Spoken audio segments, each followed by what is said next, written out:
అందరికీ praise the lord. మత్తయి శుభవార్త 2వ అధ్యాయం 13వ వచనం.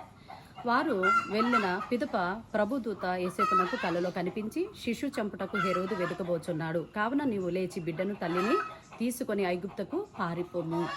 మరి దేవుడు ఈ వాక్యాన్ని దీవించునుగాక.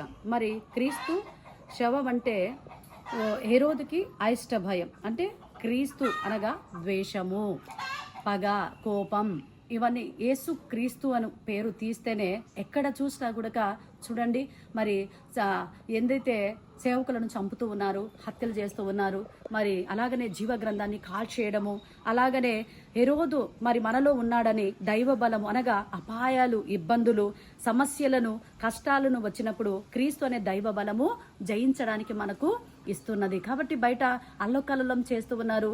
క్రీస్తు పలుకులన్నా, మాటలన్నా, దైవ గ్రంథమన్నా ఎక్కడ చూసినా కానీ హెరోదు లాంటి మరి మనస్తత్వాన్ని కలిగిన వ్యక్తులుగా ఉన్నారు. వారందరి కొరకు మనము చిన్న ప్రార్థన చేద్దాం. ప్రభా స్తోత్రములు తండ్రి, వందనాలు తండ్రి.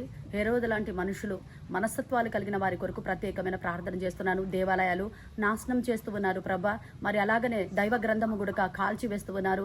ఎక్కడ చూసినా అల్లకల్లోలం చేసి లోకానంతయు ప్రభా ఎటువంటి నా తండ్రి శోధనలో నింపబడి ఉన్నదో దేవా, అంతకాల సమయంలో ఒక్కసారి జ్ఞాపకం చేసుకోమని ప్రపంచం మీద నలుదిక్కలో వచ్చుచున్న నాయన ఎటువంటి శ్రమ అయితే ఉన్నదో ఆ శ్రమను నాయన హెరోదు లాంటి జీవితాన్ని జీవిస్తున్న వ్యక్తులను మారు మనసు హృదయాన్ని యేసు పరిశుద్ధ నామంలో విడుదల దయచేయబడును గాక.